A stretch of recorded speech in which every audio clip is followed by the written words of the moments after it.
Hello, welcome back to the channel, the Bury Road to Glory Career Mode Season 2, Episode 39. Today's episode is the Squad Report and Season Awards. It might run a little bit more extended than most episodes, so obviously sit back, relax, and let's see how we got on with our season review. So, let's take a look at the Squad Report then for Season 2. Going to begin with the goalkeepers. Damiano Fabiani is a +5 and now 71 overall, and is 22 years of age, and 44 appearances, 1 assist in the European Shield pre-season, and 12 clean sheets. An average rating of 7, probably should be higher, probably should be more like 7.5, given how many times he saved our bacon, and did well to get into double figures, and easily the best goalkeeper in League One. His backup, Chris Kennedy, replaced Ben Trowley in Season 2. You guys remember him from the first season. He was an ageing goalkeeper. And Kennedy made 17 appearances in his first season, +5 on growth. So he's now a 64 overall. Only 4 clean sheets and average rating of 6.9. We do have to go a little bit easier on him because, like I say, it's his first season in senior football. And hopefully he can improve on that in the next season. Now, as far as the left-backs go, you remember this guy, Tiago Ferreira, our Portuguese left-back, has grew 3 points to 68, 18 appearances, 7 clean sheets, 1 yellow card, and an average rating of 7. This guy's season was cut short after an ACL injury. He was missing for 7 months. So we're going to skip across to the left-back who played most of that time there. Neil Ennis is actually a right-back, centre-back and left-back multi-position player. He covered most of the time at left-back, 34 appearances, 1 assist, 6 clean sheets, 3 yellow cards, an average rating of 6.8, and a +4 on growth means he finishes the season on 61. Bit of a Mr. Dependable, this guy. Never really puts, he doesn't make a lot of glaring errors, but also with Ennis, he doesn't really go above and beyond. He was a good cover, certainly better than the other options that we had. The guy who played rotation was the Brazilian we signed. I was hoping for big things from this guy attacking-wise. 18-year-old Barbosa. He's grew +5, so he's the same rating now as Ennis. 14 appearances in rotation, 3 clean sheets, 1 yellow card, an average rating of 7. We want to see more attacking from this guy. We know he's got the ability. It's just a case of whether he can impress himself in the games. The other left back is Sam Tillmanson. He was mostly the rotation left back in Season 1. He's aging now at 33 years of age and dropped to a -2, which is a 56 overall rating. Very, very poor now for this league. Probably should be playing in League 2. He made 10 appearances, 1 clean sheet, 1 yellow, and an average rating of 6.6. Definitely spent his final days at the club. Wouldn't be surprised if he gets either released or if we do get a transfer for him, we end up moving him on. So, after Tillmanson, we're going to go over to the centre-backs. We'll start with our captain. Göktuğ Demiroglu is a +6 to a 70, and the 22-year-old Turkish centre-back remains our captain. 42 appearances, 1 goal, 12 clean sheets, 1 yellow card, and an average rating of 7. His centre-back partner, Christian Rossi, grew +6 to a 69. 40 appearances, 11 clean sheets, 2 yellow cards, average rating of 7. And then the backup defenders, I think, will be the Portuguese centre-back we signed from free agency, Helder Coelho Pereira, I hope I said that right, a +3 to 63, and 15 appearances in rotation, 4 clean sheets, average rating of 7.1. His partner is from the academy, Lojzi Hrkava from Slovenia, can play both centre-back and right-back, a +4 to 66, so he's our 3rd best centre-back at the club already, and this guy looks really promising. 11 appearances, 4 clean sheets, 1 yellow card, and an average rating of 6.9. We're going to move over now to the final 2 centre-backs. Ragnar Vilhelmsson, as you remember towards the back end of the season, made quite a few glaring errors. He's from Iceland and we signed him as a free agent. Only grew +2. 5 appearances, so haven't really been able to impose himself on the team. 1 clean sheet and an average rating of 7. That's a little bit kind considering some of the appearances that he did make. He did make mistakes in them. And then Archie Borough-Bridge is 36. He's probably going to be released as a free agent because he's a -2 now. Only made 2 appearances, 6.3. Similar to Tillmanson, he's really struggling at this level and probably should play in League 2. His contract is due for renewal. I probably won't renew it because there's no reason to. Now the right backs, that leaves the 2 that we've got here because Ennis, as I said, played most of the time at left back. So we'll start with Tabari Neres, definitely a fan favourite. As I've mentioned to Tom in private chats, he's on the channel a lot as RL. You'll see his comments show up on the episodes. This guy started out as an offensive right back, but because I've been training him defensively, he's improved massively defensively. The Uruguayan is a good all-rounder. 41 appearances, 1 assist, 11 clean sheets, 2 yellow cards, average rating of 7.2 and a growth of +3. He can still play in midfield, but I think for now, because I've been training him so much defensively, he's improved his all-round game. So massive props to Tabari Neres. Now this guy, Almanay Shayat, we signed from the free agency, the Egyptian, did struggle in this league. He made 8 League 1 appearances and scored once, but an average rating of 6.5. Overall, he played 14 games, 1 goal, 2 clean sheets, 1 yellow, average rating of 6.7. He is actually going to be joining Japanese side Vejalta Sendai once this transfer window opens. We've already agreed a loan deal to see him go there, and hopefully he'll get some experience and come back a bit stronger for it. Once he does that, obviously Neres will be first choice right back, and probably Ennis will just swap into that rotation role as we have both Barbosa and Ferreira at left back coming back. Now onto the midfield. The first guy that we're going to look at is Mark Gorgos, central defensive midfielder, age 21, a +5 in his growth, and he's now a 70 overall.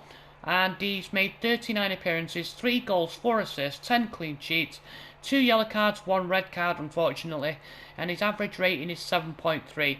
Really solid performance from Gorgos, weighed in with a couple of goals and a couple of assists, even though he's a defensive midfielder. He is more of a central midfielder, I think, in real life. Obviously you can't pick that when you create a player, so I chose defensive mid. And it kind of shows in the fact that he can do a little bit of everything. His partner, Ibrahim Fassini, he replaced Atkinson when Atkinson was sold in January. So this guy has only made 14 appearances, 3 assists, 4 clean sheets, average rating of 7.4 and a growth to 2. So we got him at 68 and he's 21. So lots more to come from this Ghanaian. Then in midfield, in rotation, James Angerin is 18. He's got a growth of +5, which means we got him at 55 overall. He's now a 60 rated defensive midfielder. 18 games, 2 assists, 3 clean sheets, 2 yellow cards, an average rating of 7.1. And his partner in midfield is Mark McDonald. This guy had a phenomenal season. As you can see, he can play all roles in midfield as long as it's central. The 19-year-old Irishman is from the academy, a +4 in growth. He's now 62 overall, 29 appearances, 4 goals, 11 assists. Weighed in with 11 assists, he got into double figures. This guy did really well in rotation. 7 clean sheets, 1 yellow card, average rating of 7.5. Surely a nominee for one of the young breakout players of the season. So after McDonald, we next have the right midfielders. So we're going to go to the main right midfielder who played this year, Declan King, again another academy prospect. The Englishman had a +2 in growth, so not much in terms of growth, but in terms of production he was our best right-sided attacker. 41 appearances, 6 goals, 8 assists, 7 clean sheets. Unfortunately he did have that one moment of madness. He got a red card, an average rating of 7.2, but it was just so close to getting into double figures, and I think we've got more to come from Declan King next season. Now, he did replace Emenike, and the reason for that is because Emenike had a 4-month layoff due to an ACL injury as well. Now the Australian, with Greek heritage, actually has a +6 in growth, so it doesn't appear that the layoff has affected his growth all that much. So we still hope that Emenike could come good at some point. 25 appearances, only 1 goal and 2 assists all season, 7 clean sheets, 1 yellow card, an average rating of 6.9. This was obviously before his layoff, and as you can see, the stats don't lie. I mean, he struggled offensively even when we did play him at the beginning of the season, and I think his goal actually came towards the back end of the season when he came back. So prior to that, he'd made 20 plus appearances and not scored at all. When you compare that to King is 5 points lower overall, but better productive wise. So there is going to be a battle there for the right-sided attacking position. Joining them is Douglas Murray. You guys are very familiar with this guy. Brought up through the academy, and as you guys remember as well, scored the winning goal against Wigan in the Leasing.com trophy. It was a requirement that he made 5 appearances and he completed that. Also got an assist, an average rating of 7.2. This guy is a surefire shoe-in for the right-sided attacking midfielder position, which is going to mean that if he plays right mid from the get-go, both King and Emenike are going to fight for rotation, and one of those guys might have to go. Over to the other right midfielder who played sporadically also on the left as well.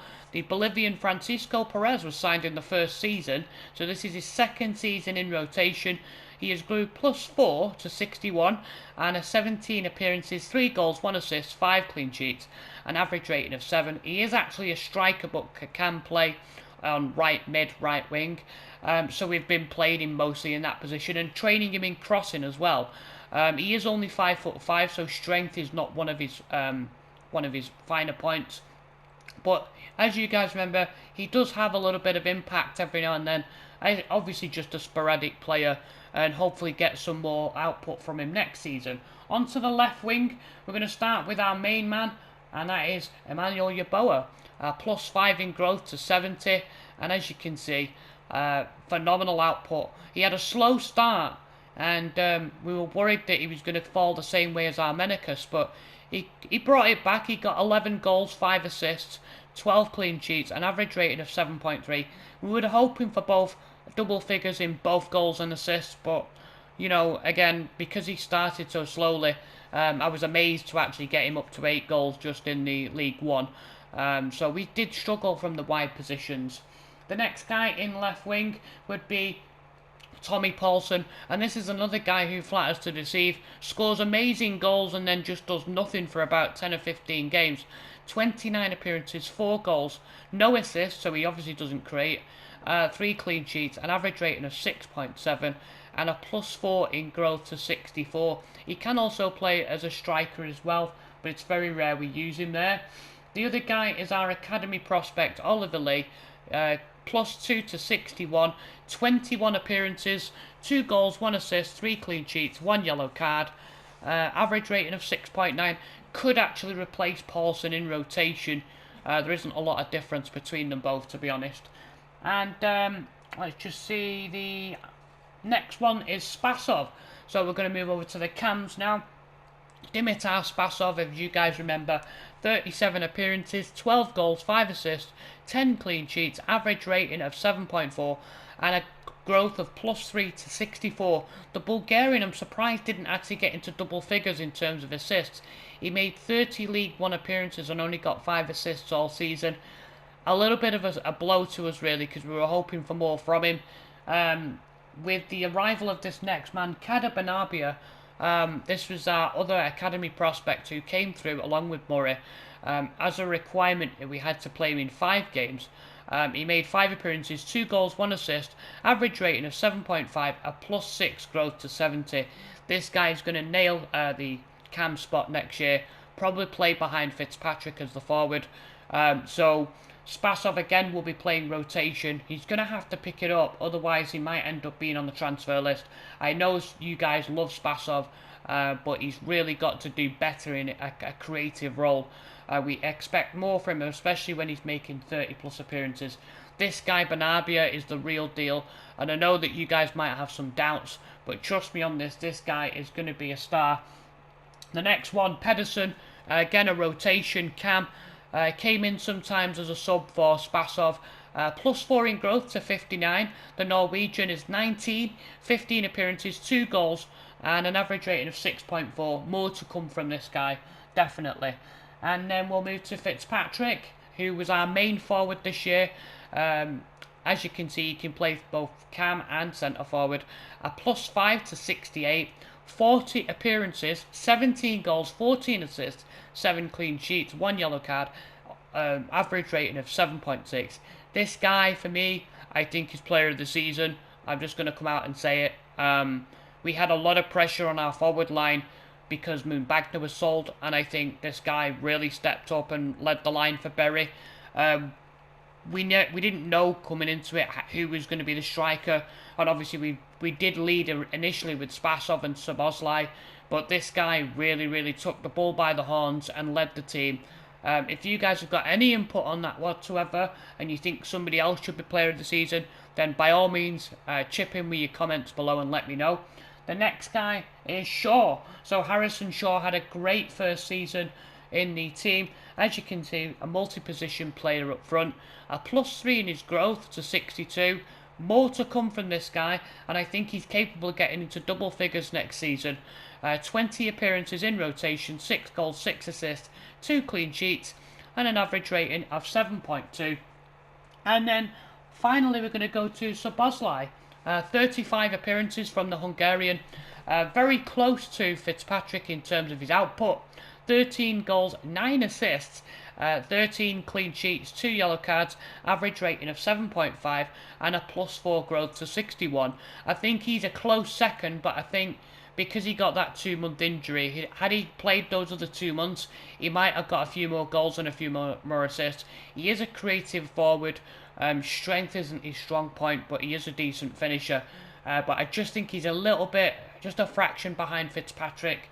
I don't anticipate any of you would argue with me with Fitzpatrick's ratings, but those are the squad reports for the players, and we'll now move on to the season awards.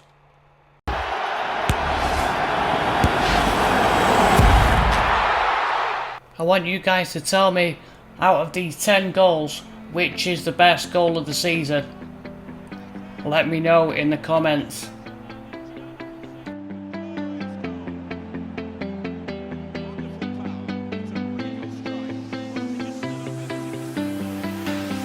I see the light inside you, brighter than the skies. Hold on, just let us escape and fly away tonight. We have the world in our sight, and I know together we'll be alright. Can you see forever we will go?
lifted up high in the back of the net, just under the bar.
So again, make sure you put your favourite goal in the comments below. It is very difficult to choose out of those 10 because they are spectacular strikes. On to the player awards.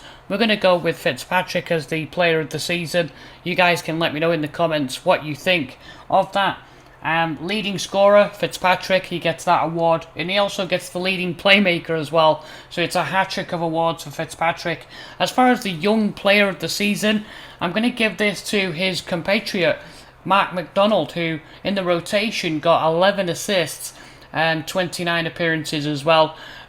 Forged his way into the first team a little bit on occasions, and a little bit of a runner-up, a honourable mention for Declan King. If it had got into double figures, I think he probably would have won this. Had a phenomenal season. So yeah, those are the awards. So we're going to take a look now at the rest of the world roundup, and starting with League One Conforama. As expected, Paris Saint-Germain did win the league title, but they won it very, very narrowly by a goal difference on 99 points with Monaco. Now Monaco will have to make sure they actually won more games than PSG, but they lost 3. Had they not lost those 3 games, they probably would have ended up winning the title. And then Lille, Marseille and Lyon in 5th. That's the Paris Saint-Germain. That's the League One Conforama. And then the Bundesliga, Dortmund won the league by 2 points over Bayern. Leipzig in 3rd, and then a massive difference between Leverkusen and Mönchengladbach in 4th and 5th. Over to now the Eredivisie.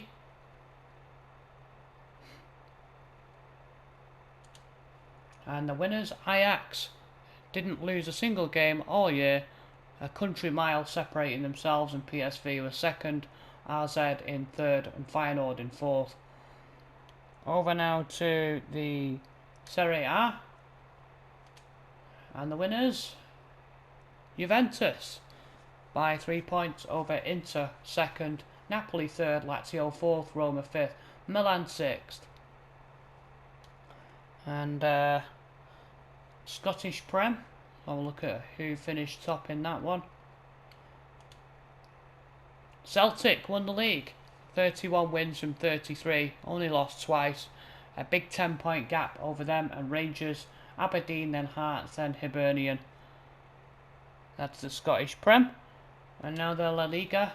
We'd have to have a quick look at them. Real Madrid won the league by 7 points over Barcelona, finishing second. Atletico Madrid in third, Valencia in fourth, Sevilla in fifth, and Betis in sixth. That completes the roundup of the European leagues. If you'd like to see any of the other leagues, please do let me know in the comments.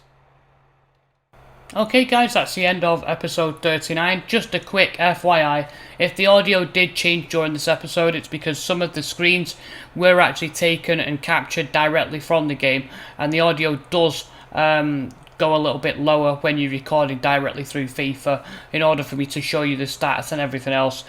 So join me for episode 40, which is on Wednesday. We're going to have some summer signings, July's pre-season tournament as we take the lads to Netherlands to take on some teams for the summer tournament. Hope you guys enjoyed it. This is our lad signing off.